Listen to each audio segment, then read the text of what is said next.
pessoal, boa tarde. Sou Sátila Silva, gerente de planejamento na LG, Lugar de Gente. Muito obrigada pela participação de vocês no nosso quarto webinar sobre E-Social. Hoje com uma visita ilustre aqui do José Maia, auditor fiscal do Ministério do Trabalho. Maia, muito obrigado pela sua presença. Tenho certeza que vai contribuir bastante com o conhecimento de todos com relação ao E-Social, até porque esse é o evento recorde, sua presença fez toda a diferença. Olá a todas, a todos. É um prazer estar aqui. Agradeço muito a presença de todos. Eu tinha comentado com a Sátila que eu tenho participado de muitos eventos, e nossos eventos tem muita gente, vai 150, 200, 300 pessoas, e a gente tenta levar as informações, mas de repente tem essa oportunidade de levar para 4, 5 mil pessoas ao mesmo tempo essas informações, é uma oportunidade preciosa para nós. Agradecemos muito essa oportunidade. Nós que agradecemos a sua disponibilidade em participar com a gente. Espero que esse seja o primeiro de vários outros eventos que a gente tenha a oportunidade de ter vocês aqui com a gente. Então, pessoal, nós vamos dividir a apresentação, vou fazer um breve institucional da LG, depois já passo a palavra para o Maia, que vai explicar um pouco sobre o projeto E-Social. Ele vai falar um pouco também sobre a realidade desses primeiros 15 dias aí, ou menos de E-Social, de entrada em produção, quais são também as orientações ou as dicas que ele dá para as empresas se prepararem para a próxima entrada em produção, que vai ser em março, né? E depois a gente volta com esclarecimento nas dúvidas que vocês nos passarem. Então, nesse decorrer aí do webinar, fiquem à vontade para expor as dúvidas de vocês, que ao final o Maia vai estar aqui exclusivamente para responder essas dúvidas para vocês. Vou passar para a apresentação, para o modo de apresentação, e já a gente volta para responder as dúvidas de vocês.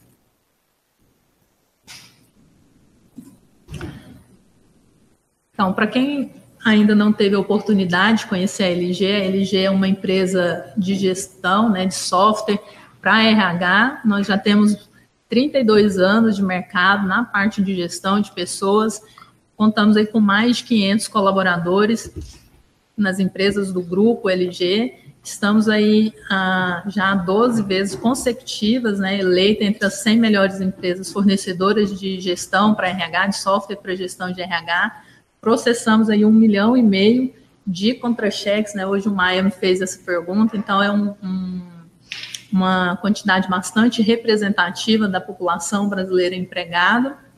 Estamos entre os principais fornecedores de HCM no mundo, e temos aí mais de 900 clientes, né, de diferentes portes de atividades, desde empresas com até 100 funcionários a empresas aí com mais de 80 mil funcionários, e fomos aí por 6 vezes indicados lá pelo Top of Mind de RH.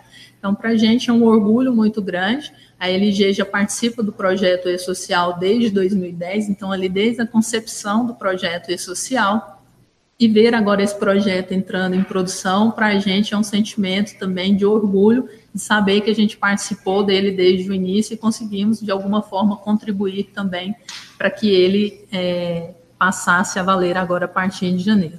Passar para o Maia, que vai fazer um breve histórico aí de como se iniciou esse projeto, que ele está lá desde o início também, não é isso, Maia? É isso, Sátila. Na verdade, a Sátila participa conosco desde o começo mesmo com a LG, assim como um outro grupo grande de empresas piloto. E se tem alguma coisa que se pode dizer desse projeto, é que é um projeto de construção coletiva, efetivamente de construção coletiva. Se chegamos aqui hoje, no ano de 2018, ano de implantação do E-Social, da maneira que chegamos, é porque houve a participação efetiva de todas essas empresas, assim como das entidades representativas dessas empresas. Ou seja, hoje nós sabemos que o que temos é, de fato, algo fruto da construção coletiva. Mas, enfim, sabemos que nesse encontro as coisas mais interessantes, eu acho que a maioria do interesse é em relação às perguntas e às respostas, ok?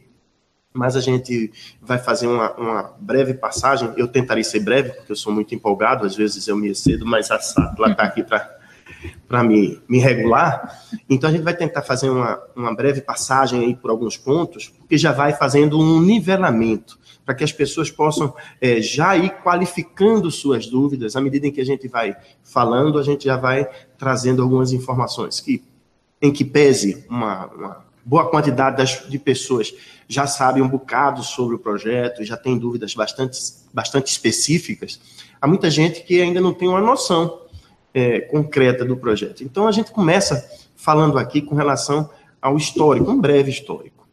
Esse projeto, de fato, começou, já foi gestado lá no final de 2010, nasceu de uma ideia da Receita Federal em criar uma obrigação que substituísse a GFIP. Na verdade, para quem já conhece o MANAD, aquele formato, aquele layout em que as empresas, quando são instadas por uma fiscalização, são obrigadas a apresentar sua folha de pagamento. Na verdade, a ideia do projeto ali naquele momento era isso, e ele na época até se chamava FOLPAG, folha de pagamento, ou seja, porque visava substituir apenas ali a GFIP e a folha de pagamento. Seria o que a gente dizia na época, um MANAD automático, um MANAD que as empresas teriam que mandar, independentemente de serem instadas por uma fiscalização. Toda empresa passaria a mandar sua folha de pagamento no final de um determinado período, para que essas informações pudessem subsidiar a geração das guias de recolhimento dos tributos. Era essa a ideia. Só que, com o ingresso do Ministério do Trabalho, da Caixa Econômica e dos outros entes, como o INSS, houve um aumento de escopo muito substancial no projeto. E o que antes era apenas uma folha de pagamento, passou a ser uma ferramenta de registro de todos os fatos que acontecem na vida do trabalhador. Vejam só, é muito importante que tenhamos noção do escopo desse projeto. É um escopo bastante abrangente, bastante ambicioso. Visa-se, a partir da implantação do E-Social, fazer por meio desse sistema o registro de todos os fatos que acontecem na vida do trabalhador, e não apenas aquele referente à folha de pagamento, que é o pagamento do trabalhador. Então, passou-se, a partir de então, a se planejar como seriam feitos os registros de outros fatos, como a admissão do trabalhador, um eventual afastamento ou retorno desse trabalhador ao trabalho, o desligamento, o registro de um acidente de trabalho, o registro das condições do ambiente de trabalho com relação à saúde e segurança. Ou seja, uma gama muito maior de informações passou a integrar esse projeto, e o que nós vemos com muita clareza que aumentou muito a dimensão e o alcance desse projeto. Isso foi desde 2010, foi crescendo paulatinamente, como dissemos, com a participação de todos os entes envolvidos, porque participam vários entes estatais, né? Já sabemos, o Ministério do Trabalho, a Receita, o INSS, a Caixa e a Previdência Social, além desses entes, a participação dessas empresas. Isso foi um marco muito grande também, quando nós começamos a usufruir da colaboração das entidades representativas das categorias econômicas. A partir de 2013, as confederações empresariais passaram a fazer parte do projeto e a colaborar com sua expertise também, e eu diria, até a decidir conosco quais seriam os caminhos melhores, e que findaram com a possibilidade de nós planejarmos uma implantação como essa que estamos fazendo hoje, uma implantação mais segura, uma implantação que tem os riscos mais controlados e que a gente pode administrar os eventos de maneira mais segura. Essa é a parte do histórico, desde o começo, quando era só um projeto da Receita Federal, e depois, com o ingresso dos demais entes, o aumento substancial do escopo, e que nós temos que ter noção. Primeiro, há uma dúvida recorrente, as pessoas às vezes pensam que esse é um projeto que só vai alcançar os seletistas, ou seja, aqueles funcionários das empresas privadas que estão sob o regime jurídico trabalhista da CLT. Isso é um equívoco. Esse projeto alcança todos os trabalhadores. A gente costuma brincar dizendo que onde houver uma gota de suor, vai estar o E-Social junto. Onde tiver alguém fazendo qualquer esforço, qualquer trabalho, então isso inclui não só os seletistas, mas também os estatutários, que são aqueles que trabalham nos órgãos públicos, lá, por nome próprio. Tem os autônomos, As pessoas às vezes têm a impressão, não, mas o trabalhador autônomo, aquele que vem aqui nesse estúdio que a gente está, vem consertar aquele ar-condicionado, ele vai ter suas informações no E-Social? Sim, também as informações do trabalho autônomo vai estar aqui. O trabalho dos avulsos, sejam aqueles trabalhadores portuários ou não portuários, trabalhadores avulsos, aqueles que fazem um carregamento de um caminhão ali na alfândega ou qualquer coisa, também estará aqui. Cooperados são trabalhadores? São trabalhadores. Eles não são empregados, trabalham para si próprios, são relativamente autônomos, porém, há folha de pagamento e eles vão estar sujeitos também ao E-Social. Está sujeito também qualquer trabalhador sem vínculo, tá, os estagiários, enfim. Todo o mundo do trabalho vai estar no E-Social. Outra coisa que chama a atenção é que, como nós dissemos, há uma necessidade muito grande que não só as empresas se preparem para o E-Social, mas que nós do Estado também. Imaginem o esforço que nós, por meio de todas as nossas agências, de todos os entes envolvidos, temos também que rever nossos processos para que nos adaptássemos, para que nós nos adaptem, sei lá, enfim, para que a gente possa trabalhar com esse novo modelo, essa nova forma de receber essas informações. E isso envolve mais de 6 mil agências, isso tem um impacto muito grande no mercado, né? Porque eu estou aqui hoje na LG, que é uma empresa de software, mas, segundo a Brascom, Associação Brasileira das Empresas de Computadores, há mais de 500 mil empresas de software no Brasil que estão tendo que adaptar seus sistemas para o novo formato de prestação de informação. Ou seja, é um impacto enorme. Aqui eu também faço referência ao pessoal da contabilidade.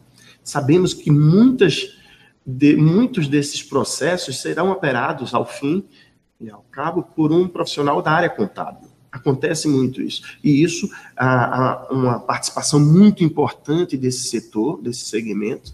Temos a participação da FENACOM e dos SESCONs e do CFC, essas entidades representativas dessa categoria que têm participado conosco e ajudado muito no desenvolvimento dos projetos.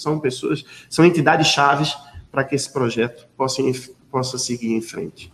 Mas outra coisa que a gente fez questão de fazer um registro aqui, é porque há um equívoco muito recorrente hoje, quando se fala de E-Social. Se nós chegamos em alguns eventos, falamos aqui, e é sua empresa já está preparada para o E-Social? Há um equívoco recorrente das pessoas dizerem, sim, tá, minha empresa está preparada, porque o pessoal de recursos humanos já está cuidando disso, ou meu pessoal de TI. Há um equívoco grande. Na verdade, o E-Social envolve todas as áreas das empresas. Quem achar que só uma área dessa, estando atenta, vai conseguir dar conta da demanda que vai advir da implantação do E-Social, é equívoco. Então, tanto a área contábil, a área de segurança e saúde vai ser muito impactada, a área de TI nem se fala, o jurídico tem que estar a par de tudo que está se passando, os gestores, tudo isso, claro, sem falar como primordialmente a área de recursos humanos e departamento pessoal. Esse é um registro muito importante que a gente sempre faz. E a gente tenta sempre trazer como um resumo do que ensejou a criação de um projeto dessa magnitude, foi uma análise do cenário atual. Esse cenário que nós conhecemos, que vocês conhecem tanto quanto nós, que é que hoje há um excesso de obrigações a serem cumpridas pelas empresas, que demandam um esforço e um custo enorme das empresas e que, infelizmente, sequer geram uma informação de qualidade. A informação que é gerada por meio desse modelo atual sequer atende às expectativas de qualidade dessas informações. Então, analisamos o contexto atual, juntamos todas as obrigações existentes de prestação de informação pelas empresas do mundo do trabalho e analisamos quais as suas dificuldades e os seus principais problemas. Detectamos alguns específicos. Nós vimos que as informações não são prestadas tempestivamente. Muitas vezes elas só são prestadas num momento muito posterior de quando os fatos aconteceram. E sabemos que informação é algo perecível, que se perde de qualidade com o tempo. Então, seria muito interessante que essas informações fossem coletadas mais tempestivamente. Outra coisa que vimos é que há diversas formas hoje de se cumprir com as obrigações. Você tem que se especializar em diversos sistemas distintos. Puxa vida, seria muito melhor que as pessoas se especializassem numa única forma, conhecessem uma única forma de envio da informação e aquela forma fosse uma forma padrão, e quem sabe fazer o envio por aquele caminho vai saber fazer o envio de qualquer informação. Então, a padronização na forma era muito importante. Vimos também que havia muita multiplicidade de informação. Informações que são prestadas diversas vezes, repetidamente, para diversos entes. E isso gera problemas, gera erros e dificulta muito a qualificação dessas informações. Então, vamos reduzir isso, acaba com isso. Cada informação só é pedida uma única vez. Acaba-se com a multiplicidade de prestação de informação. E talvez o fator mais importante que contribui para os problemas que surgem desse modelo atual é a falta da qualidade na informação. Ou seja, as informações hoje são prestadas de forma insegura, porque podem ter muitos erros e não temos como prever esses erros. Isso é muito ruim. Então, o que o E-Social veio a fazer foi trazer uma nova proposta em que a prestação da informação é mais tempestiva, é por uma forma padronizada, sem multiplicidade de informação, mas que não se permita que se aconteçam erros, ou pelo menos que se minimizem muitos erros que podem acontecer. Ao dizer que a gente está implantando um sistema que vai evitar que aconteçam erros, isso também traz uma responsabilidade muito grande para a empresa. Ela só conseguirá prestar as informações se as informações estiverem coerentes, estiverem corretas. E isso traz uma responsabilidade muito grande para essa empresa. Aí talvez seja o maior risco e a maior mudança na cultura e na forma de trabalhar. Sendo assim, o que nós vamos ter agora é uma nova forma de registro de eventos trabalhistas. Diferente do modelo atual, teremos um modelo em que não haverá mais redundância, será feito por uma forma padronizada de envio, de forma mais tempestiva e com uma informação mais qualificada, sem erro. Mas eu faço uma observação aqui, com relação a esse termo mais tempestivo, é que em alguns eventos que eu tenho participado, eu tenho visto as pessoas dizerem, não, a partir de agora o E-Social é tudo online, é tudo na mesma hora. Não, também não é assim. São prazos razoáveis de cumprimento e que fazem sentido. Todo registro tem alguma finalidade.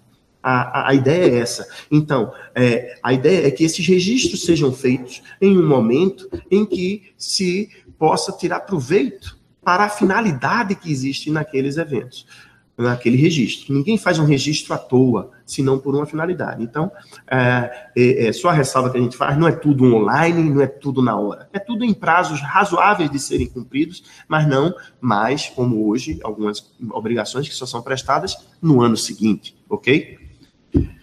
E daí vamos sair daquele cenário que a gente viu, do rapaz lá meio atordoado, tendo que prestar informação para diversos entes, muitas vezes repetidas, para um ambiente em que as empresas vão prestar a informação por um único caminho. É esse modelo que a gente está vendo agora na tela.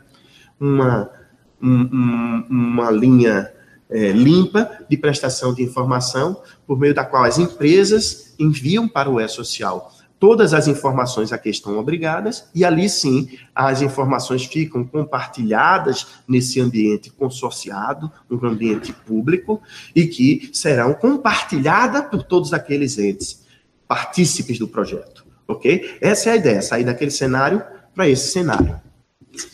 E qual vai ser esse novo modelo? O novo modelo vai ser, claro, não podia ser de outra forma, um modelo condizente com o nível atual de tecnologia. Qual é? Por meio da internet, vai se mandar aquela informação para esse ambiente.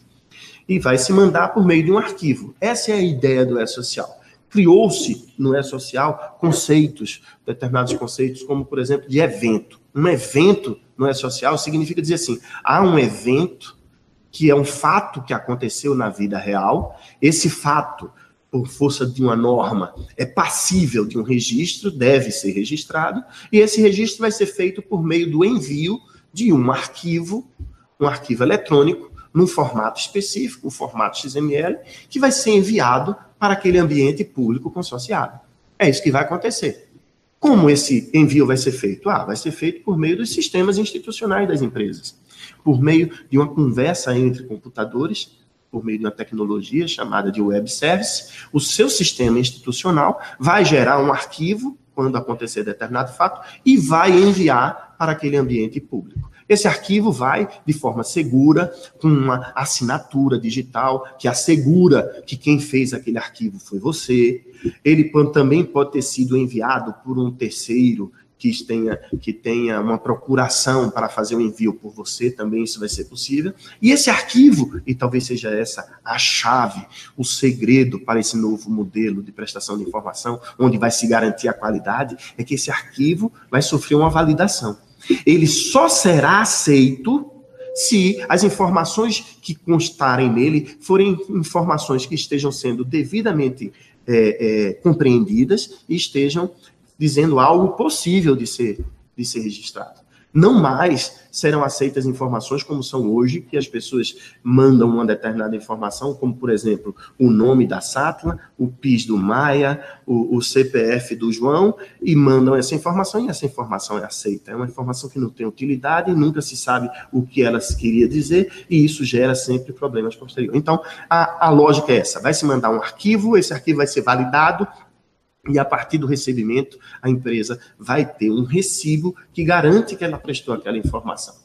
E ali, a informação vai ter sido devidamente cumprida e da melhor maneira possível, evitando-se aí um passivo trabalhista, tributário, ou seja, trazendo segurança jurídica.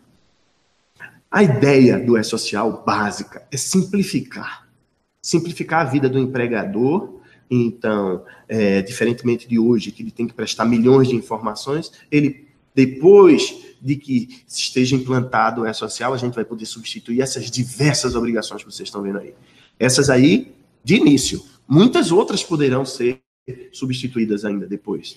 Ou seja, a princípio pode haver uma resistência, alguém que diga, puxa vida, uma obrigação nova, vou ter que treinar meu pessoal, vou ter que aprender a trabalhar de uma nova forma.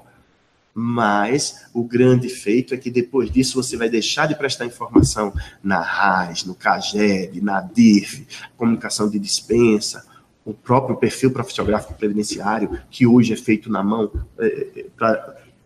para usar uma expressão, dizer que é feito é até um eufemismo. Na verdade, ele não é feito, ele é feito na hora, quando o empregado sai, as pessoas vão lá e preenchem esse formulário. Enfim, há uma mudança substancial na qualidade das informações, mas na simplificação, porque vamos substituir diversas obrigações por essa única. E o segredo, e talvez seja o chamado que nós fazemos aqui, é para que as pessoas se apropriem desse projeto, conheçam o projeto. O caminho, eu costumo dizer que é o caminho das pedras, e às vezes parece algo mais complexo e mais distante da nossa visão na primeira face, é que eu digo, conheçam os layouts e os manuais do E-Social, se aproximem. Os layouts talvez seja algo mais técnico e mais afeito ao pessoal da área de TI. Mas os manuais não. Vocês lendo o manual, vocês que são da área de pessoal, da área de recursos humanos, da área fiscal, que conhecem do seu negócio, ao ler o manual, tudo vai fazer muito sentido. Então, é um material de muito boa qualidade, temos sido bastante elogiados com relação à qualidade desses manuais. Então, é o convite que a gente faz. Dominem o projeto, se apropriem, olhem os layouts, olhem os manuais, e a partir desse conhecimento, vocês, com conhecimento de negócio que vocês já têm, vocês podem fazer a revisão dos processos de vocês e verem o que é que vai demandar uma revisão ou vai demandar uma determinada alteração para que vocês possam implantar o E-Social da maneira mais fácil, menos traumática possível, sem problemas. Esse é o convite que nós fazemos para que vocês possam fazer. E nesse esforço, nós sempre temos feito questão de dizer, olha, cria um grupo de trabalho, um grupo responsável por fazer esses estudos, responsáveis por dominar o o layout, os manuais e rever os processos. Na hora que você tem um grupo responsável por isso, fica muito mais fácil de se trabalhar.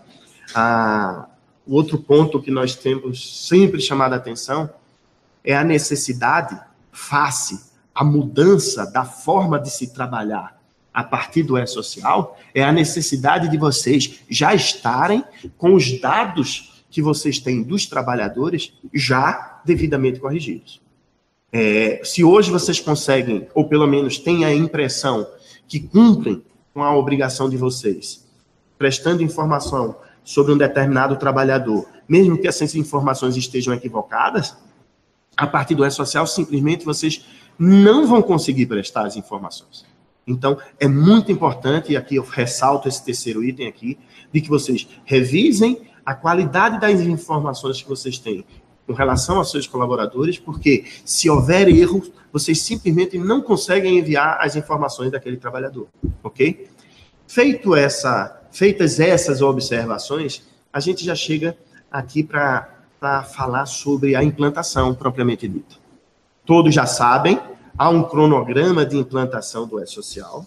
Chegamos aqui no ano de 2018, nós dizemos o ano de implantação do E-Social. A partir do dia 8 passado, de janeiro, as empresas de um primeiro grupo já passaram a estar obrigadas a enviar as informações do E-Social. Um segundo grupo está marcado para iniciar a obrigatoriedade de envio a partir de julho deste mesmo ano. E um terceiro grupo, que esse é menor, e é só dos órgãos públicos, ficou para um terceiro momento, que é a partir de janeiro de 2019. Então, temos 3 grupos de empresas para implantação. Esse primeiro grupo compõe aquelas empresas que faturaram no ano de 2016, no ano retrasado, acima de 78 milhões de reais. Quem teve, no ano de 2016, um faturamento acima de 78 milhões de reais, já está obrigado a enviar os eventos do E-Social, a partir de agora, de janeiro desse mês, ok? Todos já começaram. Inclusive, daqui a pouco eu vou falar de alguns números das empresas que já estão enviando os dados, as suas informações para o E-Social. O segundo grupo, que são aquelas empresas que faturaram abaixo de 78 milhões, só estarão obrigadas a partir de julho desse mesmo ano, de 2018. Ou seja, logo mais. Algumas pessoas tinham brincado comigo, dizendo assim, mas, puxa, Maia, isso aí já é amanhã, janeiro já é amanhã. E eu brincava, eu dizia, janeiro é amanhã de manhã, porque amanhã de tarde já é julho. Está todo mundo obrigado. Então, todos já têm que estar, no mínimo, bastante preparados para o envio das informações. Agora, o que nós fizemos, e foi por uma demanda das confederações, uma demanda das empresas, foi, dentro de cada grupo, fazermos uma implantação faseada. E aqui é muito importante prestar atenção sobre este faseamento. Talvez muitas das dúvidas que estejam surgindo agora são em função deste faseamento. E eu vou tentar explicar de maneira mais clara como vai se dar esse faseamento, porque a gente já pode qualificar algumas dessas dúvidas. Como é que vai funcionar? Vocês sabem que o E-Social implica um envio de uma gama muito grande de informação. Diversos tipos de informação. Você tem informações da empresa, informação de tabelas, informações dos trabalhadores, vocês têm informações das folhas de pagamento, enfim, é uma gama muito diversa de informações. O que nós fizemos foi dividir em 5 etapas distintas. Na primeira etapa, primeira fase, vamos chamar de fase. Nessa primeira fase, que se dará a partir do primeiro mês de cada grupo, só será obrigado o envio das informações referentes às empresas, ok? Que informações são aquelas?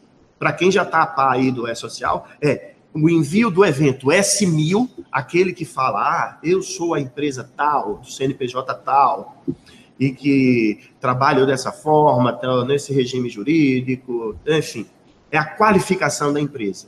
E também as informações referentes às tabelas das empresas.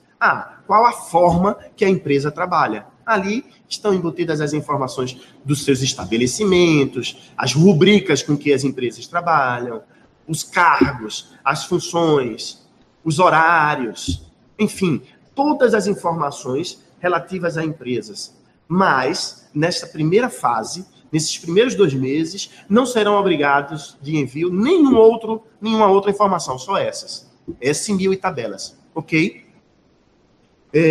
Aqui há uma dúvida recorrente. As pessoas dizem, mas a obrigatoriedade começou no dia 8 de janeiro. Dia 8 de janeiro é o início da obrigatoriedade. Então eu tenho que mandar tudo no dia 8? Não precisa ser tudo no dia 8. Pode ser no dia 9, também pode ser no dia 10, no dia 11. Não há nenhum rigor com relação a isso. Desde que seja enviado antes da segunda fase, as informações estarão devidamente enviadas. A questão que nós sempre tentamos induzir as pessoas é dizer, olha, mas tenta enviar logo. Vamos enviar o mais rápido possível. Por quê? Porque se acontecer qualquer problema, se tivermos qualquer dificuldade no envio dessas informações, nós ainda temos tempo para consertar. Então, a ideia é essa, nessa primeira fase, que é nos 2 primeiros meses, que para o primeiro grupo consiste em janeiro e fevereiro, as empresas só têm que mandar o evento S1000 e os de tabela, ok? Pronto. As empresas cumprindo com essas obrigações até o dia 28 de fevereiro vai estar em conformidade com o E-Social. E poderá passar para a segunda fase da implantação. A segunda fase para esse primeiro grupo vai começar a partir de 1º de março, ok? Ou seja, a partir de 1º de março, as empresas passarão a ser obrigadas a enviar os eventos relativos aos trabalhadores, à movimentação dos trabalhadores.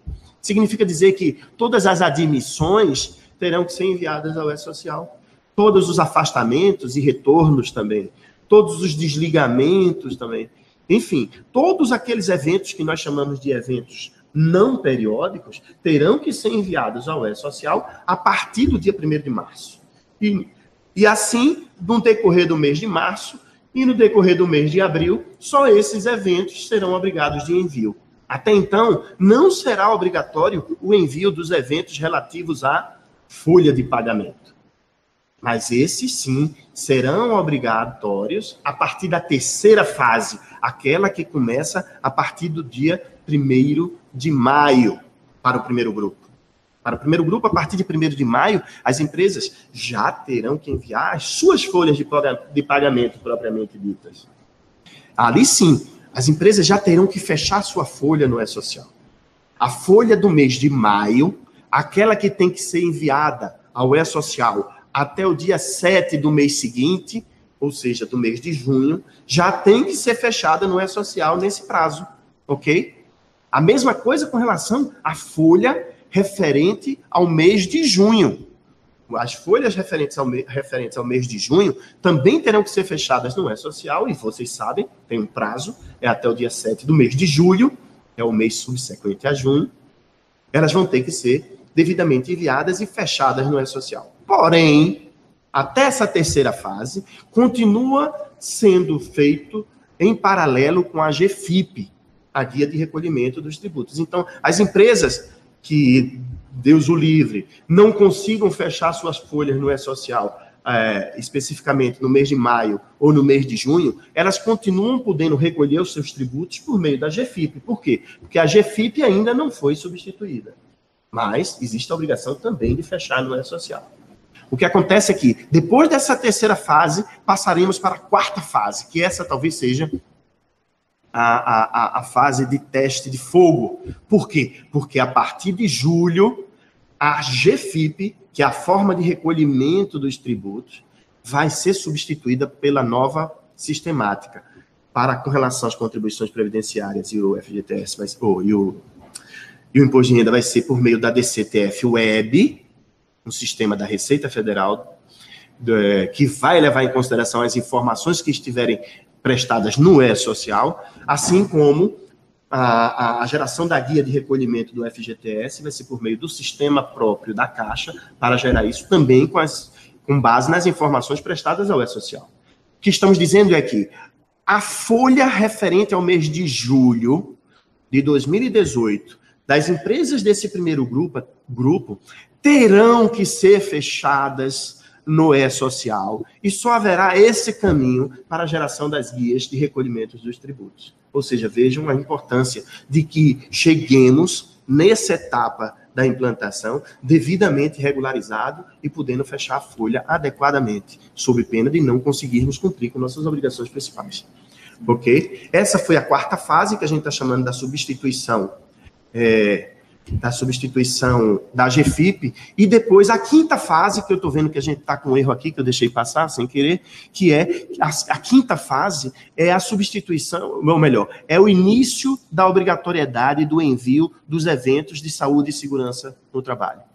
Eu não chamei a atenção, mas em todas essas primeiras fases, não houve o início da obrigatoriedade do envio dos eventos relativos à segurança e saúde. Face à desarticulação dessa área em relação à desintegração com as demais áreas das empresas, deixamos esses eventos para serem enviados só a partir de janeiro de 2019, diferentemente do que está aqui no nosso slide, não é janeiro de 18. A partir de janeiro de 19, para o primeiro grupo, é o início da obrigatoriedade do envio dos eventos de SST. Ok? Pois bem, é essa a nossa... A forma que escolhemos, que parece um pouco mais complexa, mas é muito mais segura e permite com que nós acompanhemos e controlemos os equívocos e os erros que eventualmente possam acontecer. Vai permitir que as empresas possam, de maneira tranquila e não de forma assodada, possam fazer a implantação, testando, verificando, até que dê certo, e passando de uma fase para outra de maneira mais controlada e mais tranquila. Depois, o que vocês, com relação à segunda etapa, que são as empresas com faturamento menor, vocês podem aproveitar tudo isso que eu disse da primeira etapa, para as primeiras empresas, para as segundas empresas, para o segundo grupo.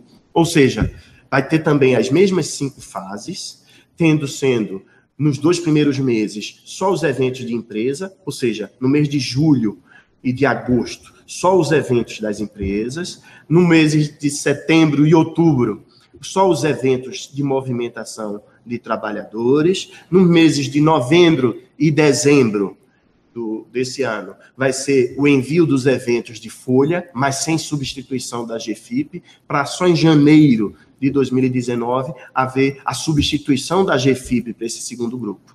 A única registro que a gente chama a atenção é que, para este segundo grupo, o início da obrigatoriedade do envio dos eventos de saúde e segurança também será em janeiro de 19.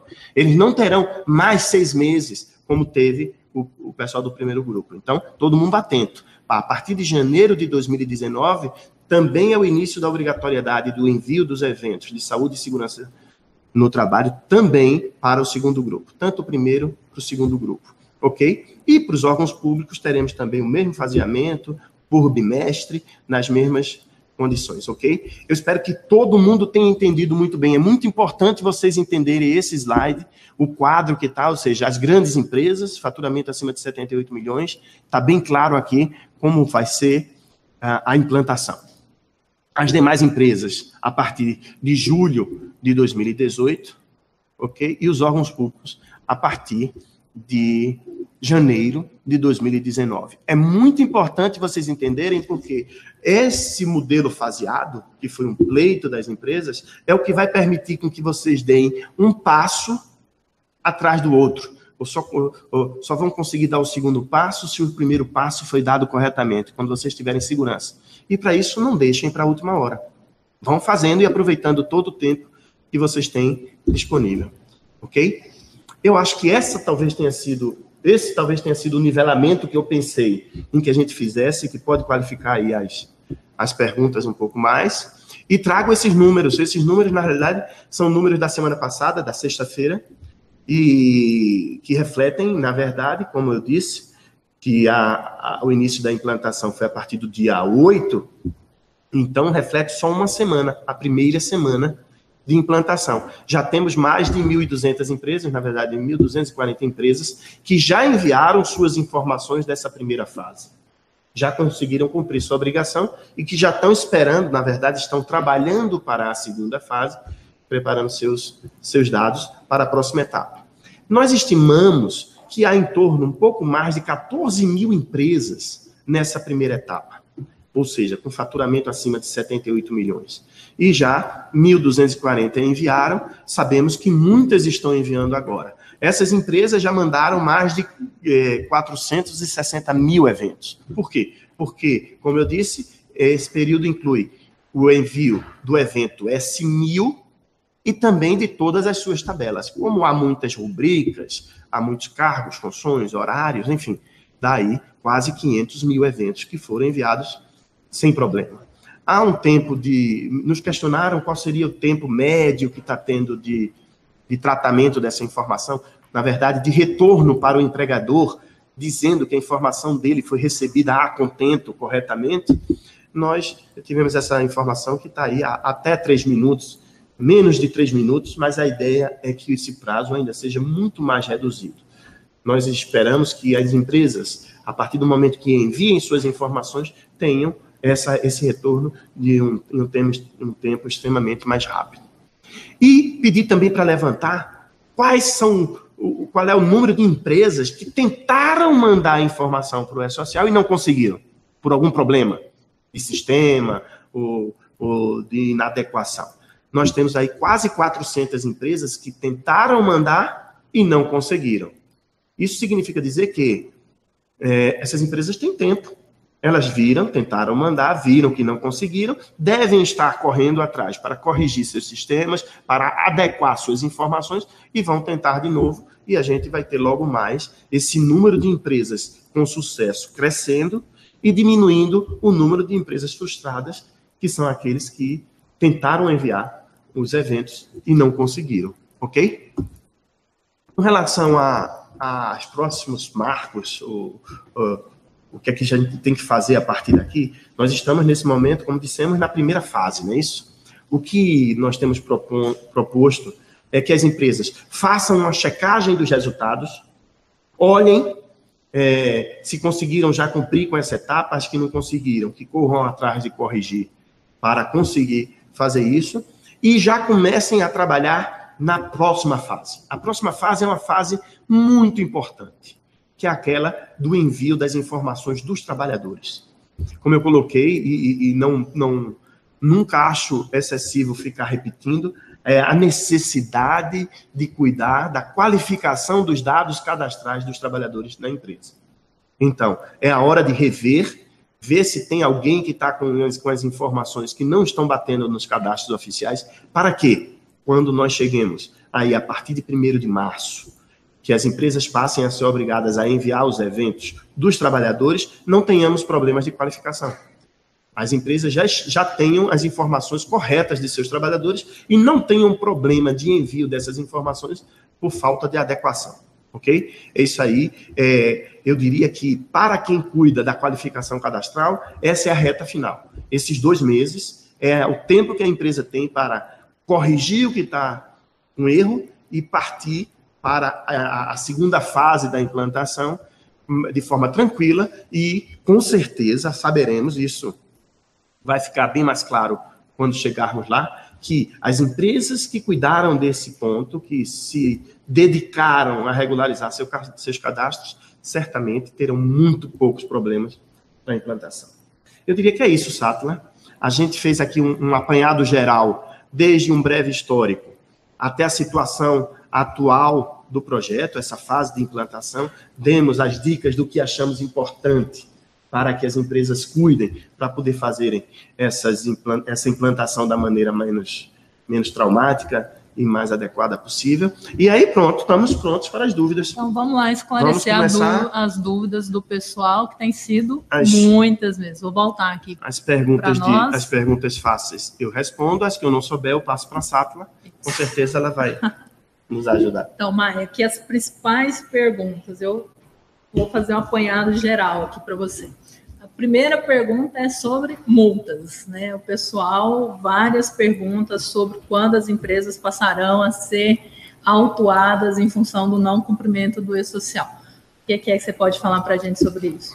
Eu faço parte de diversos grupos de WhatsApp com relação ao E-Social, sempre me inclui, e em cada grupo desse eu tenho assistido a alguns posts que falam das multas e chamam a atenção para essas e para aquelas multas, sabe?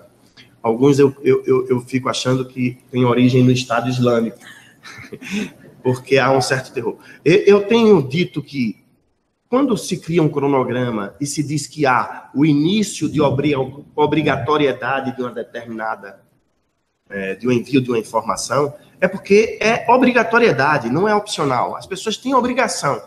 E dizer que alguém tem alguma obrigação significa dizer que há sanções para quem não cumprir.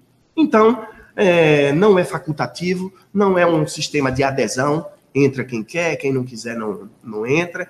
É um sistema de uso obrigatório e todos têm obrigação. E aqueles que não cumprirem com suas obrigações estarão, com certeza, passíveis a multa e a penalizações. A ideia é essa, não há por que dizer que não vai ter multa. Porém, não temos nenhuma intenção de multar ninguém. Nós temos a intenção de tentar induzir e facilitar, aliás, eu diria que o modelo de faseamento que nós adotamos é uma prova inequívoca que o que queremos fazer é com que a implantação seja a mais fácil e a menos dificultosa possível para as empresas. Então, o que podemos dizer é que não há interesse em multar, há um interesse que as empresas façam essa implantação da melhor forma possível, e o que nós queremos ver é o esforço das empresas em tentar cumprir com essas obrigações no prazo que lhe foi colocado. Isso que nós estamos acompanhando. O faseamento a gente está acompanhando para e passo quem está tentando mandar, quem não está conseguindo, por que não está conseguindo, para que a gente possa ver o que é que podemos fazer para facilitar a implantação no E-Social por parte dessas empresas. Não é intenção multar, não temos esse interesse, esperamos não precisar multar ninguém. Por quê? Porque aquelas empresas que quiserem vão conseguir e nós estamos acompanhando isso de perto, ok? Até na reunião que nós tivemos no comitê, tem um comitê específico para acompanhar as homologações junto ao governo, foi colocado que o governo está fazendo um monitoramento diário dessa prestação, dessas informações. Ele tem pleno domínio de quem são essas 14 mil empresas que deveriam estar entrando em produção agora a partir de janeiro e que vai ser feito esse acompanhamento se até o final do mês de janeiro essas empresas não ingressarem com o primeiro evento ali, S1000 e alguns de tabela, a Receita Federal vai entrar em contato, não no sentido de já aplicar penalidades e multas, mas para entender qual é o cenário dessa empresa, o porquê que houve a inviabilização dela fazer essa primeira transmissão, né? Então, não é porque não há uma sinalização, uma intenção do governo de não realizar multas que as empresas também devem relaxar e não cumprir com os prazos que foram estabelecidos, né? É importante frisar isso. É exatamente isso. A ideia de dividir em etapas e de colocar primeiro essas empresas maiores, que é um número menor, bem menor de empresas, 14, 15, não chega a 15 mil empresas, permite que nós façamos esse acompanhamento de perto e no final de janeiro nós sabemos quem não mandou ou quem não tentou, podemos entrar em contato diretamente para saber, e aí, está precisando de ajuda? Claro, a gente não vai conseguir fazer um tratamento tão personalizado, mas nós temos a caixa postal, por meio do ECAC, e podemos enviar uma informação diretamente para a empresa para saber o que está acontecendo e o que está faltando para que ela consiga fazer o envio desses eventos iniciais. Isso aí. Outras dúvidas aqui estão muito relacionadas à parte de ponto, né? Isso é recorrente, a gente ouvir esse tipo de dúvida com relação ao pagamento das horas extras 30 dias após a prestação do serviço, que as empresas não têm tempo hábil para fazer a apuração dessas horas extras e fazer o pagamento dentro do próprio mês, né? Então, existe sempre, todos os eventos que eu participo, essa dúvida sempre aparece e aqui não foi diferente, teve pelo menos 3 pessoas fazendo exatamente a mesma pergunta. Então, qual é a sua orientação com relação às empresas que fazem aí a apuração do ponto de 20, 19, 16, 15? De fato, essa é uma das perguntas mais recorrentes. E eu vou aproveitar, porque eu acho ela muito rica, para já falar de algo até maior. É importante que nós saibamos qual a filosofia do E-Social. O E-Social visa e foi desenvolvido para trabalhar da forma mais aderente possível à forma que as empresas já trabalham hoje. Ok? Então, e isso é uma resposta que eu dou com muita frequência quando as pessoas vêm com algumas perguntas mais difíceis, e eu digo, para as perguntas difíceis, nós temos uma resposta bem fácil. Como é que você faz hoje? Como é que vocês trabalham hoje? Vocês trabalham dessa forma? Então, provavelmente, vocês vão conseguir trabalhar no E-Social da mesma forma que vocês trabalham. Por quê? Porque o E-Social está sendo desenvolvido para ser o mais aderente possível à forma que as empresas trabalham. Uma segunda coisa que eu chamo a atenção é que o E-Social também não muda nenhuma obrigação, não cria uma obrigação nova. Então, as normas que estão vigentes antes do E-Social continuam vigentes após a implantação do E-Social. Então, trazendo essas duas afirmações de que o E-Social vai ser o mais aderente possível à forma que as empresas trabalham, e a informação de que o E-Social não cria norma nova, não cria uma nova norma, como é que a gente pode trazer para essa pergunta que é tão rica e tão recorrente?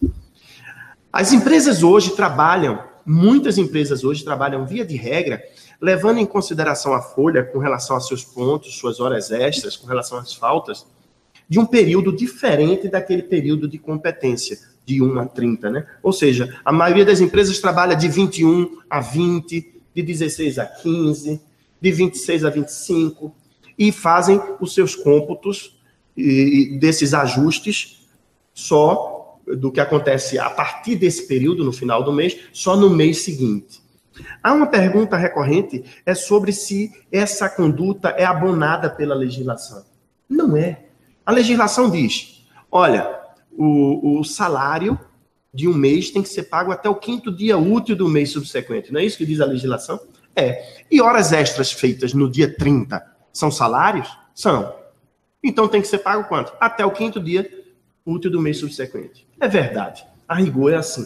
Porém, eu diria que eu fiscalizo há 20 anos, a extrema maioria das empresas não trabalha assim e nunca tiveram problema. Suas folhas funcionam dessa maneira e sempre foram fiscalizadas e nunca tiveram problema dessa natureza. O E-Social deixa que você trabalhe da mesma forma. Eu faço até uma ressalva. Você no E-Social, você não sabe sequer quando foram feitas aquelas contagens de ponto.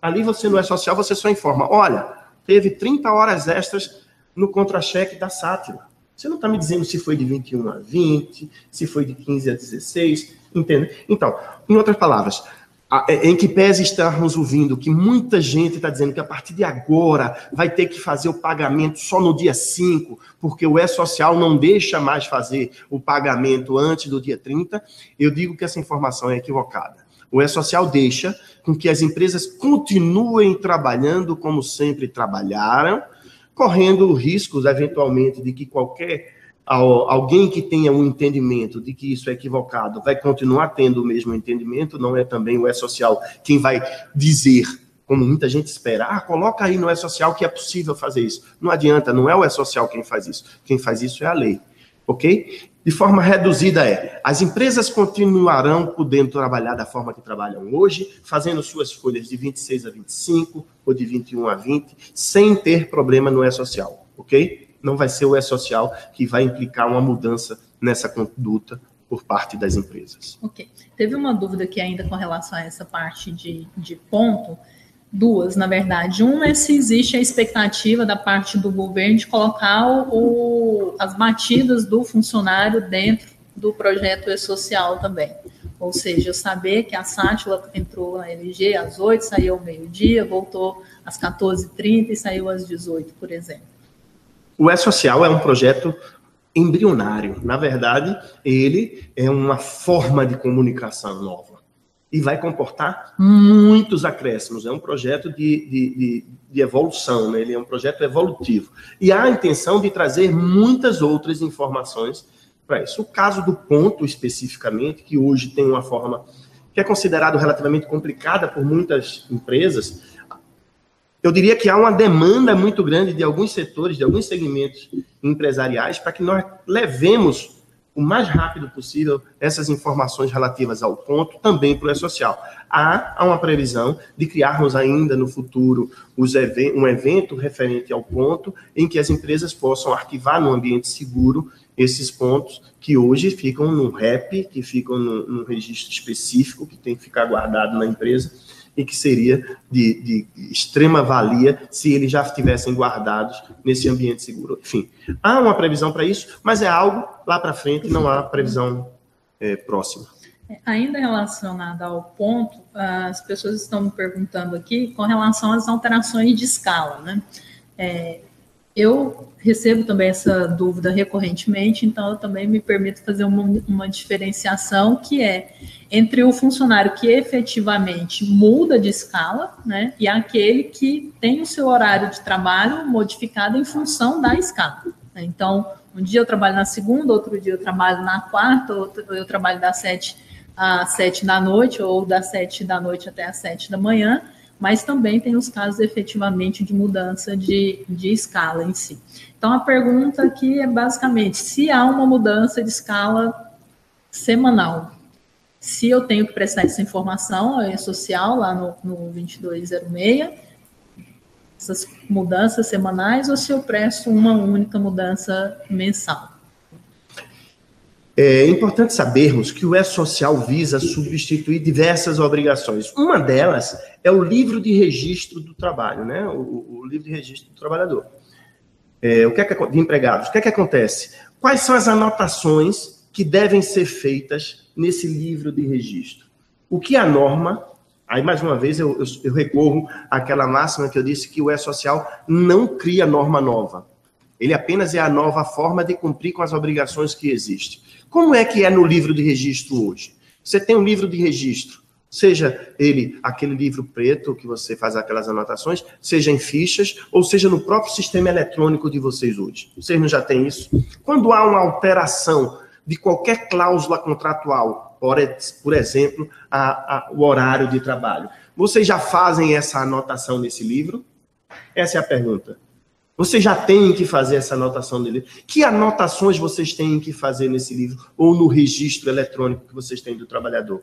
Pois bem, ao substituirmos esse registro pelo E-Social, todos os registros, na forma e nos prazos que devem ser feitos nesse livro, passarão a ser feitos nesse ambiente do E-Social. Então, exatamente, esse juízo vocês vão poder fazer com relação à norma hoje. Se na leitura que vocês fazem da norma, aquela alteração contratual é passível de um registro e deve estar registrada no ambiente correto, vocês vão ter que fazer também. Observem que a gente quer também substituir, por meio do E-Social, o quadro de horário do trabalhador. Aquelas empresas com menos de 10 empregados já estão sujeitas a ter exposto naquele seu estabelecimento o horário de trabalho dos trabalhadores. E isso, a forma que você vai ter que para preencher vai ser no próprio E-Social. Então, é necessário que você faça as alterações, aquelas que são passíveis de serem feitas hoje no livro, vocês façam também no E-Social. Tem muita gente perguntando, Maia, a respeito de um ambiente gráfico, né? Ou seja, quando é que vai ser liberado o sistema por parte do governo para que as pessoas consigam visualizar os dados após o envio?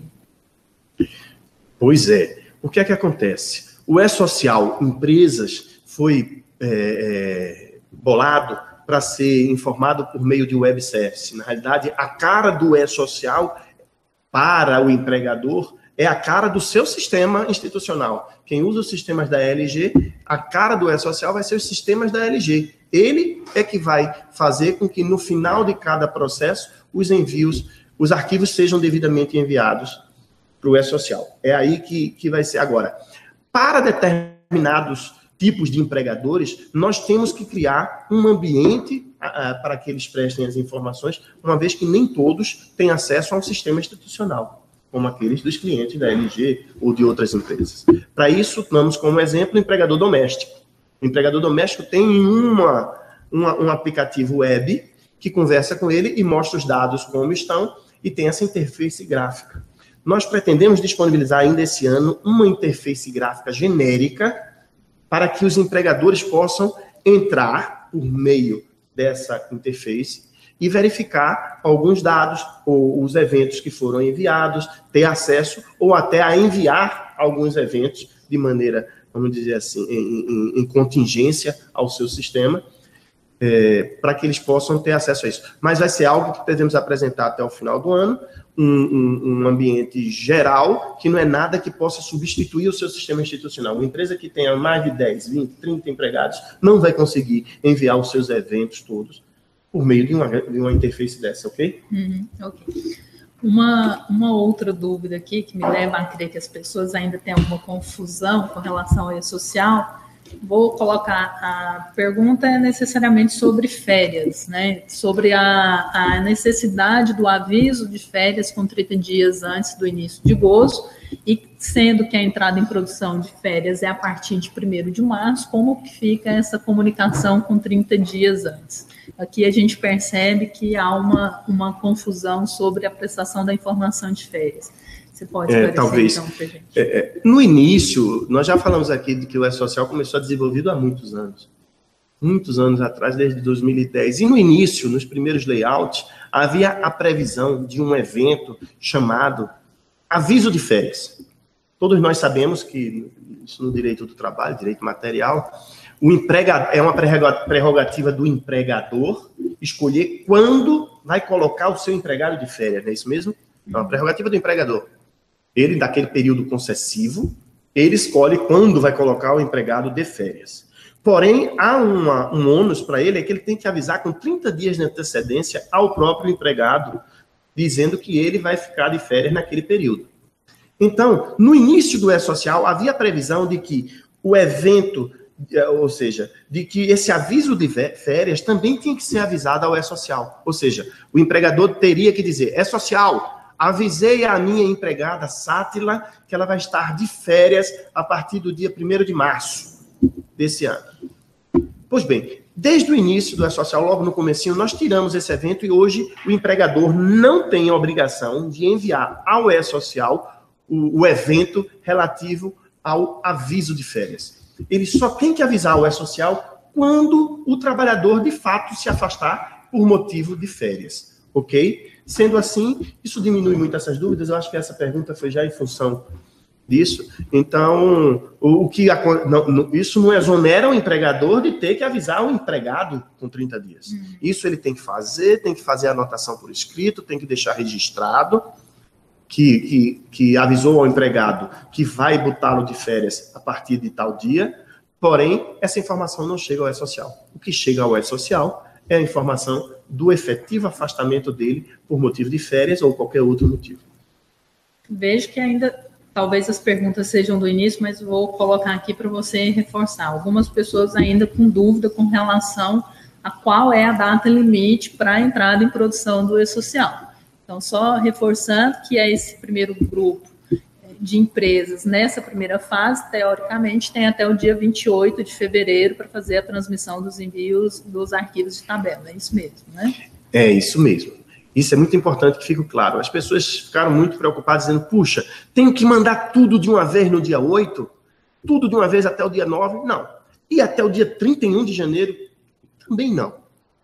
Se até o dia 28 de fevereiro a empresa tiver enviado todos os seus eventos iniciais, seja os S1000 e os de tabela, ela vai ter cumprido com suas obrigações e vai estar apta a passar para a segunda fase, que é aquela que começa em 1º de março, para poder enviar os eventos. Então, não há essa pressa, não há urgência, porém, sugerimos, mandem logo, porque se houver qualquer problema, vocês têm tempo de consertar.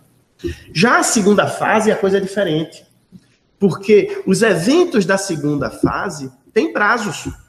Por exemplo, se você vai admitir algum trabalhador no dia 5 de março, você vai estar obrigado a enviar o evento de admissão no dia 4 de março. Qual é o prazo de envio de um evento de admissão? Não é na véspera? Não é no dia anterior? Então, esse prazo continua existindo. E se acontecer alguma coisa com relação a um trabalhador que você tem que fazer o registro imediato, você já vai ter que estar com ele registrado. Aqueles vínculos têm que estar registrados.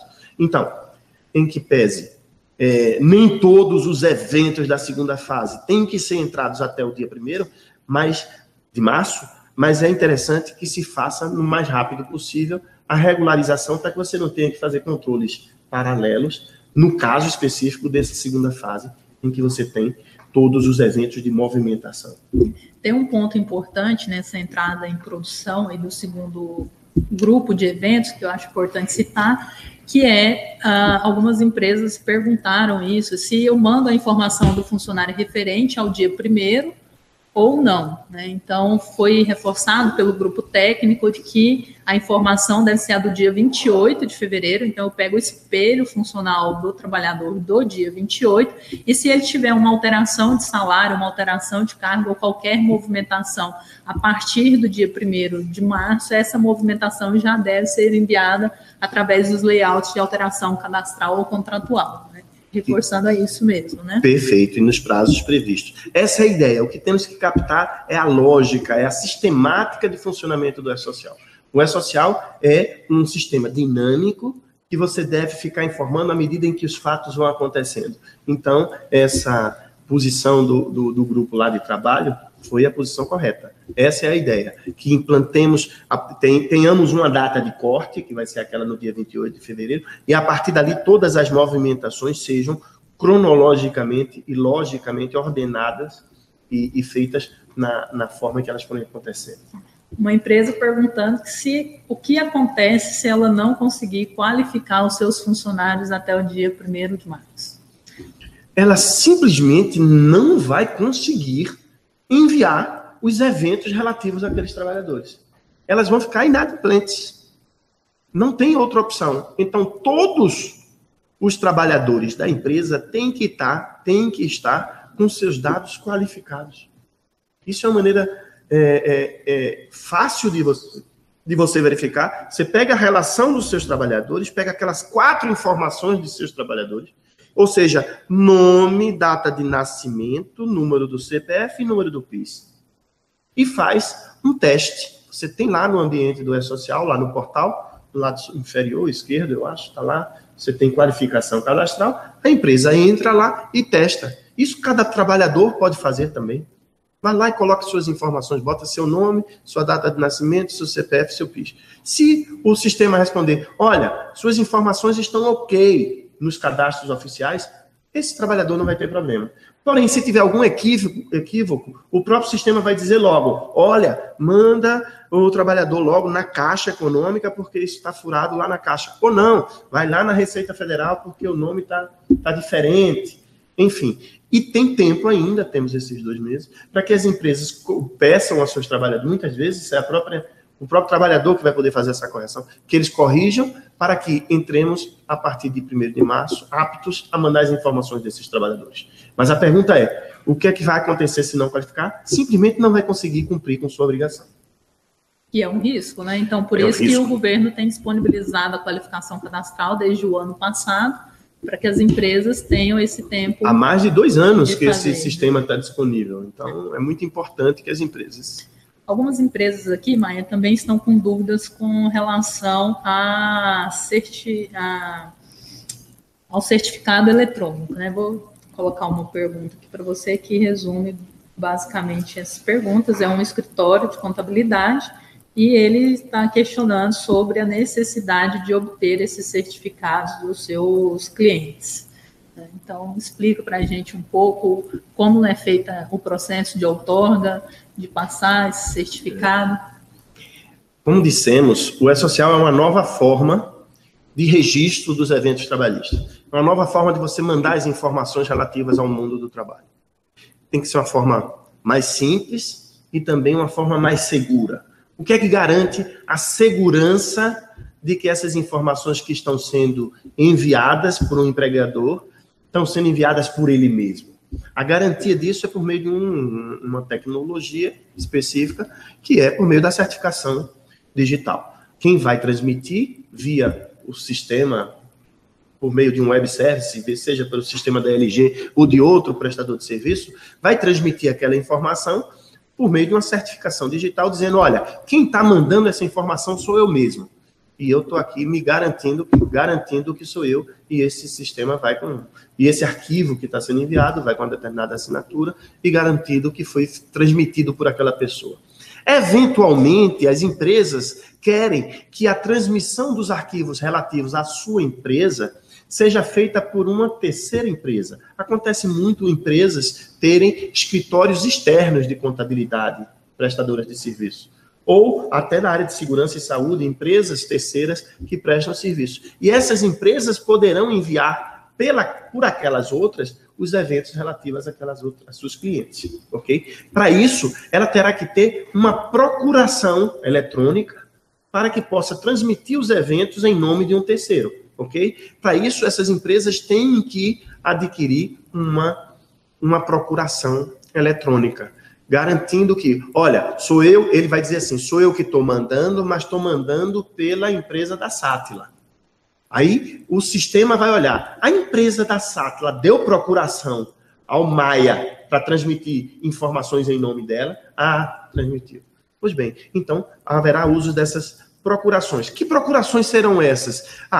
Adotamos que serão válidas quem já tem procuração, e esses escritórios, na sua maioria, já têm procuração de seus clientes, procuração eletrônica para envio de documentos, serão válidas todas as procurações existentes hoje.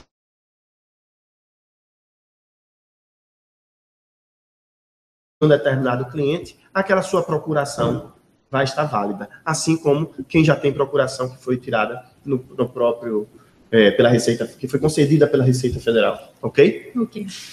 Uma dúvida que é um pouco polêmica, mas não vamos entrar no mérito, é sobre a reforma trabalhista, mas basicamente as dúvidas que estão surgindo é se houve já adaptação dos layouts do e-social com relação às normas que estão previstas aí na reforma.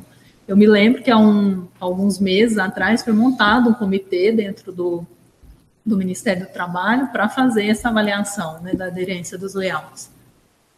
Pois foi sim. Como todos devem estar acompanhando, é um tema muito quente, muito suscetível de diversas interpretações, porque a reforma trabalhista trouxe mais de uma centena de alterações à CLT, né? Isso, mais de uma sentença. Porém, que impacte no E-Social são poucas. O que se levantou foi que há poucas alterações. Por quê? Porque como o E-Social é um instrumento por meio do qual se registram os fatos que acontecem, os fatos vão continuar acontecendo da mesma forma.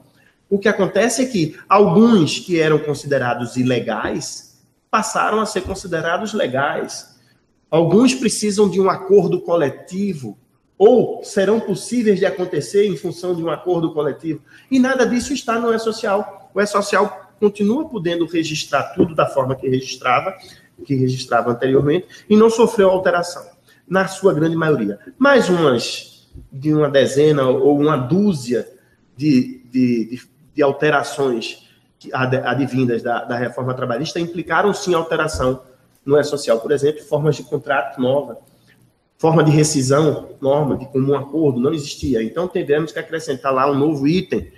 O caso do trabalhador intermitente. Sabemos aí que no trabalho intermitente, a partir do advento do trabalho intermitente, o empregador terá que fazer uma convocação desse trabalhador, que já é seu empregado, ele vai ter que fazer uma convocação para um determinado trabalho, num determinado período, não é isso? Então, criou-se um evento novo, chamado lá convocação de trabalhador intermitente. Enfim, o que há é todas as alterações necessárias para que o E-Social fique aderente a toda a legislação, inclusive com as normas novas advindas da reforma trabalhista, já estão feitas. Estima-se que você consegue aplicar tudo que está vigente na legislação no modelo do E-Social que temos hoje, ok? Ok. Outra dúvida é relacionada às guias de recolhimento. Se será uma guia única, se serão guias específicas, qual que é o prazo para pagamento dessas guias? Temos recorrência também nesse tema. Okay? Pois é. No caso que vocês sabem que nós implantamos ainda nos idos de 2015 o módulo do empregador doméstico. E ali houve uma junção dos prazos e da guia. Criamos uma guia única para o empregador doméstico, onde ele recolhe tanto o FGTS como a contribuição previdenciária ou, eventualmente, o imposto de renda daquele trabalhador doméstico. Ali houve uma unificação. Mas aquilo só foi feito naquele tipo de empregador específico, onde houve a junção daquele prazo e da guia. Ficou tudo no dia 7. Com relação aos demais empregadores, o E-Social não trouxe nenhuma mudança na legislação. Aquela do empregador doméstico foi uma imposição da lei, e quem criou a lei disse que seria uma guia única.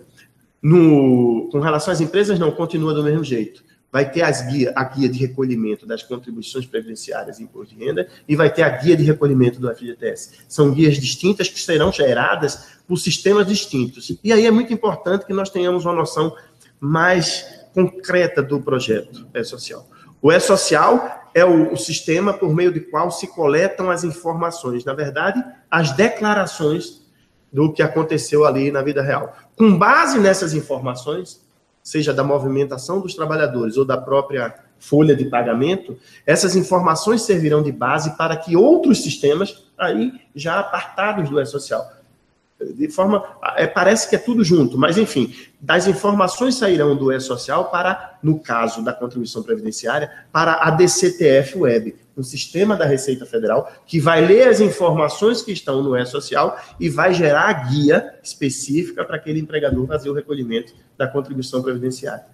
Já com relação ao FGTS, a Caixa Econômica, por meio do seu sistema, um sistema novo que eles estão disponibilizando agora, vai ler as informações no E-Social e gerar as guias de recolhimento do FGTS. Cada um nos seus prazos, como hoje é a contribuição previdenciária lá no dia 15 e o FGTS até o dia 7 do mês subsequente. Lembrando que para o FGTS, a Caixa já liberou os manuais dessa nova guia dentro do seu site, né? Então, as empresas que têm dúvida podem consultar esse material que a Caixa disponibilizou também. Muito importante, e é importante saber que esses sistemas todos, no caso da Caixa especificamente, você vai poder trabalhar por web service, vai facilitar muito a vida do empregador.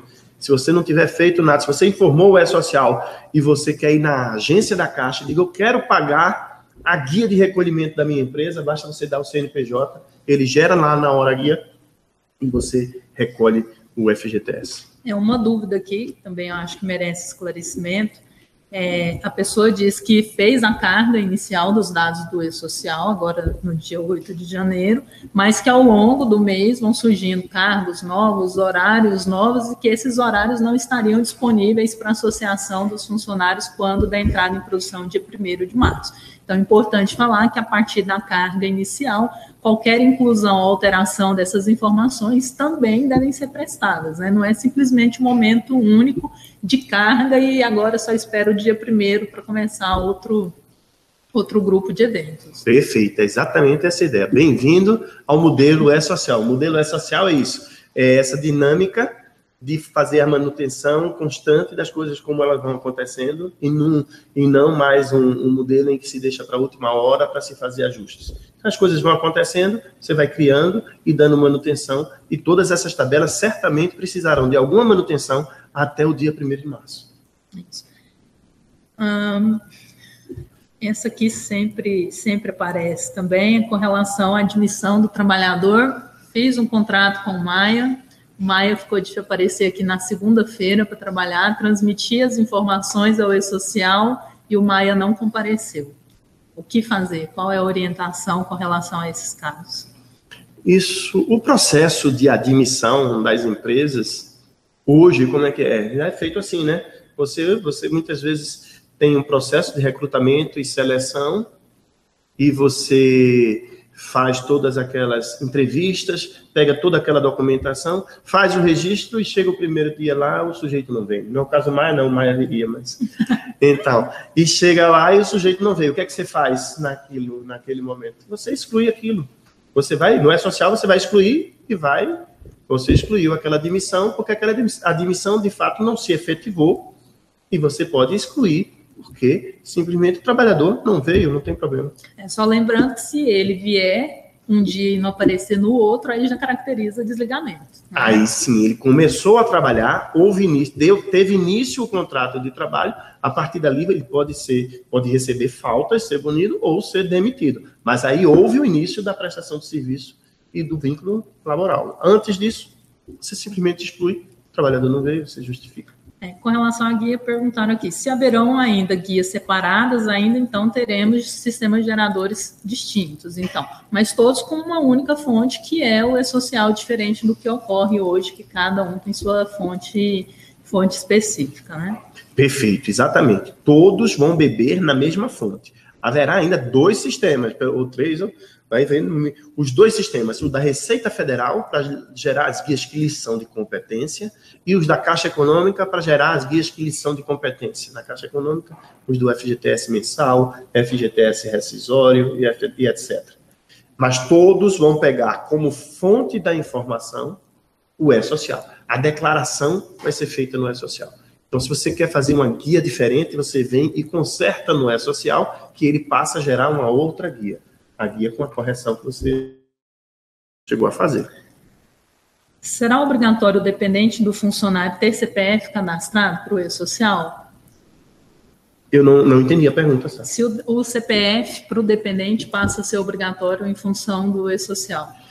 O e-social exige, no caso da declaração dos dependentes, que sejam prestados várias informações, e o CPF, eu creio que está obrigado, houve uma mudança recente, eu acho que está obrigado para quem tiver acima de 12 anos, é obrigada a prestação da informação do CPF, nos outros casos não é obrigatório. Nesse caso aqui, o que eu acho importante dizer é que o e-social, ele visa a substituição das obrigações atuais. Se ele visa as obrigações atuais, e essas obrigações são regidas por normas e legislações, o que se aplica a essas legislações, consequentemente, também norteia o e-social. Essa é a interpretação que devemos estender para tudo. Então, temos que olhar qual é a lei, o que é que diz a legislação, o que é que eu devo fazer, então, eu devo fazer assim no e-social. As empresas que não têm movimento, né? Aquelas que não têm empregados durante o ano, se elas devem ser prestadas as informações dela agora no início da entrada em produção do e-social. O e-social requer, ou recepciona, uma gama muito grande de informação. Na verdade, uma gama muito grande de informação. As empresas que vão precisar prestar algum tipo de informação têm que já enviar os dados para o e-social. Todas elas. Então, não é só ter empregados ou não ter empregados, mas se for uma empresa que pede, que usa, por exemplo, a mão de obra de um trabalhador autônomo, ou que compra produção rural de um currículo, desculpa, enfim, qualquer movimentação, ela vai ter que registrar no e-social. Eventualmente, uma empresa aqui, e isso eu já estou falando depois de implantado. Para prestar as informações na implantação, todas estão obrigadas. Mas depois que vai ter um ano que a empresa não teve nenhum movimento que precisou mandar pelo e-social, aí no mês de janeiro do ano seguinte, para ela dizer, olha, é verdade que eu não mandei evento nenhum para o e-social, porque eu não tive qualquer movimento, mas eu sou uma empresa que está viva, bulindo, estou funcionando direitinho. Aí ela manda um evento lá de fechamento de folha, dizendo, olha, não tive movimento, mas uma vez por mês, por ano, ela informa para dizer que tem gente lá e que a empresa existe. Que é como se faz hoje com a RAIS negativa. Justo por causa da RAIS negativa, para a gente não ter um cadastro com lixo de gente que a gente não sabe se está viva ou morreu, entendeu? Uhum. Outra dúvida é se o governo vai fazer o monitoramento ou o cruzamento entre CBO e escolaridade. Por exemplo, coloco que o Maia é advogado, mas tem 2º grau completo. Esse tipo de cruzamento vai passar a ser feito pelo e-social? Não. O e-social não vai fazer essa validação, esse cruzamento, a informação, os compromissos que tem de se prestar essas informações corretas, existe do mesmo jeito. Não é o e-social. Então, a fiscalização pode querer analisar esses dados e ver, puxa, você informou errado aqui. Isso aqui é uma informação errada. Ele não pode ser advogado. Mas isso em nível de malha ou em nível de fiscalização concreta. Não é o e-social que vai fazer vamos dizer assim, esse cruzamento para autuar alguém ou não. Agora, há alguns campos que são obrigatórios com relação a algumas funções, que, por exemplo, quando você registra um advogado, tem lá um campo, por exemplo, que é o cadastro na ordem dos advogados. Aquele campo está como obrigatório se existir. Como aquele campo, se você está contratando um advogado e ele tem uma OAB, Aquele campo é obrigatório. Mas o sistema não tem como dizer assim, eu não aceito se você não colocar. Se você não colocar, você deixou de colocar uma obrigação, o sistema aceita, mas você deixou de colocar uma obrigação que você era obrigada a colocar. Não sei se eu estou sendo claro, talvez atrapalhou. Ou seja, há uma obrigação da empresa cumprir com todas as suas prestações de informação adequadamente, independentemente se o E-Social criticou ou não criticou aquele cruzamento, ok?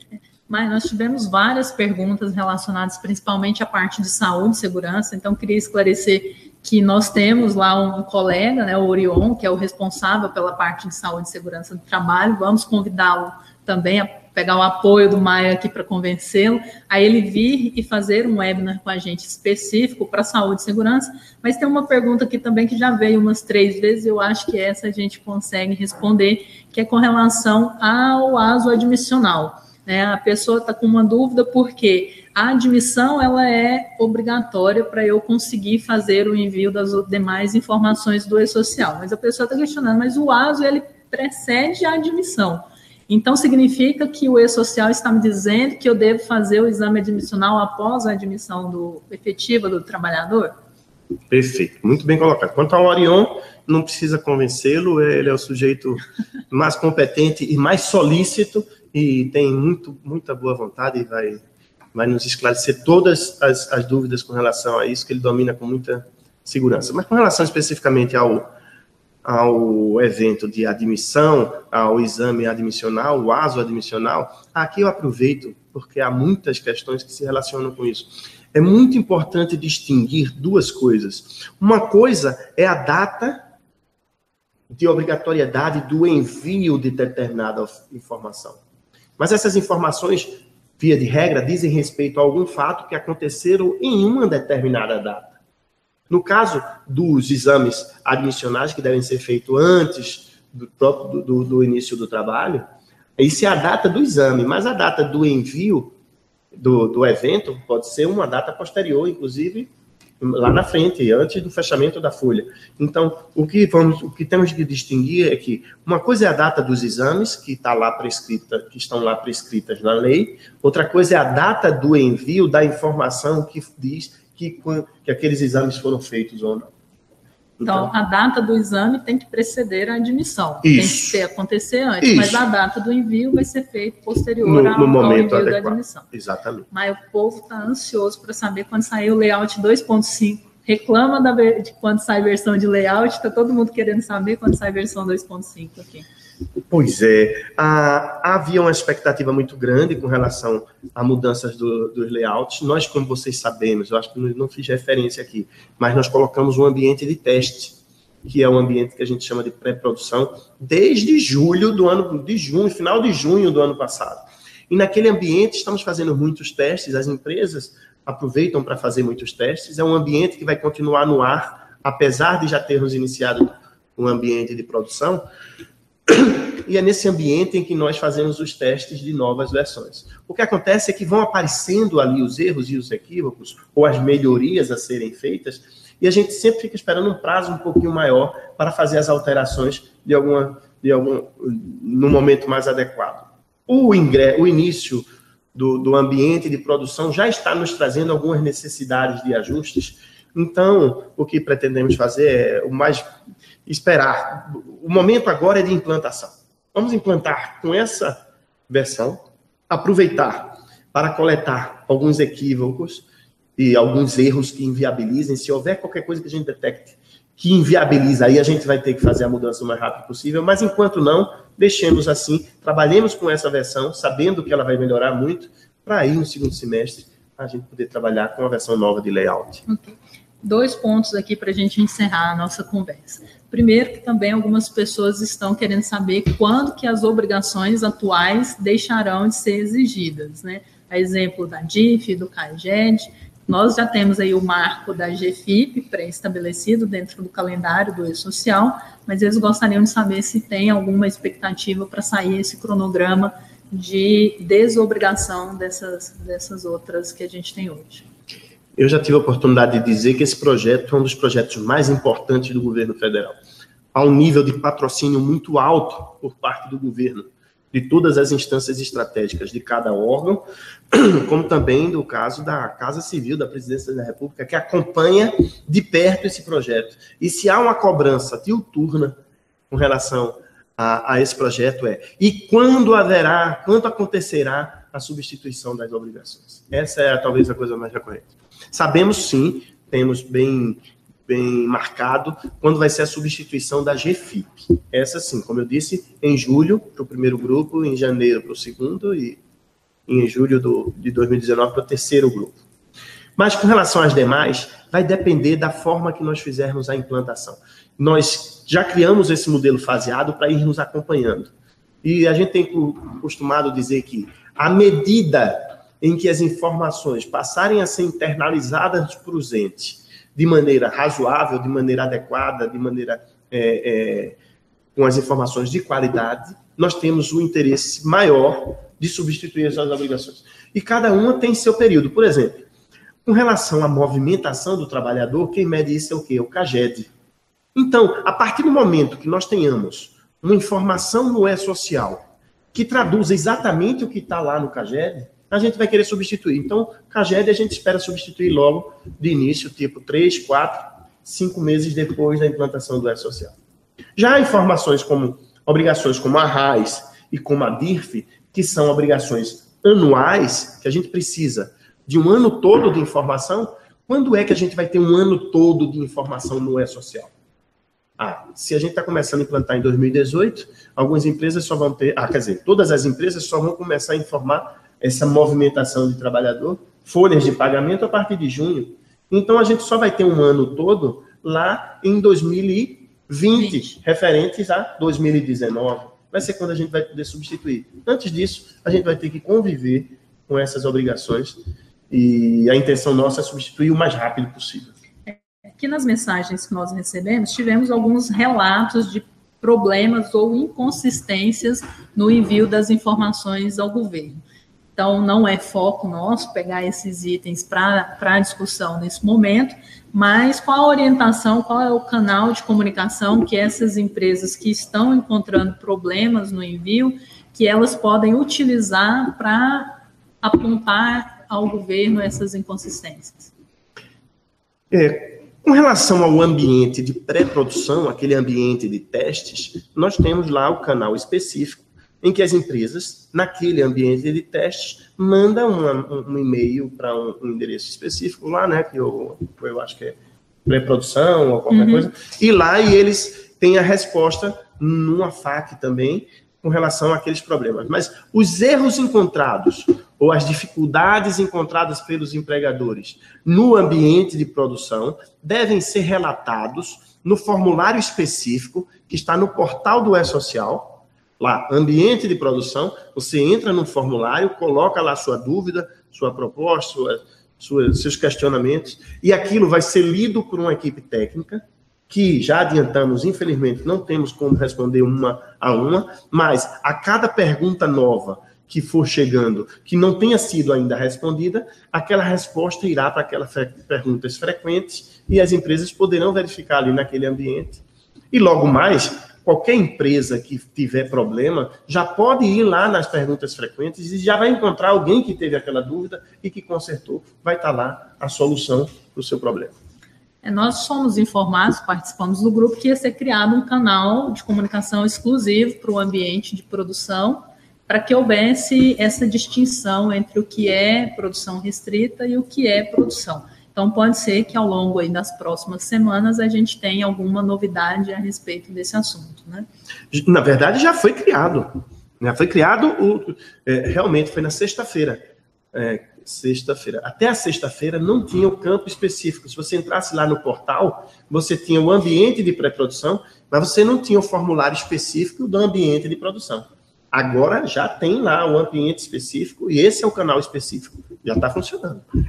Ok? Ok. Então, uma boa notícia que para aquelas empresas que estão com problemas efetivamente no ambiente de produção, elas podem entrar em contato, indicando lá de qual ambiente é que esse problema está se referindo, correto? Exatamente. Muitas empresas já estão entrando e já estão preenchendo esse formulário.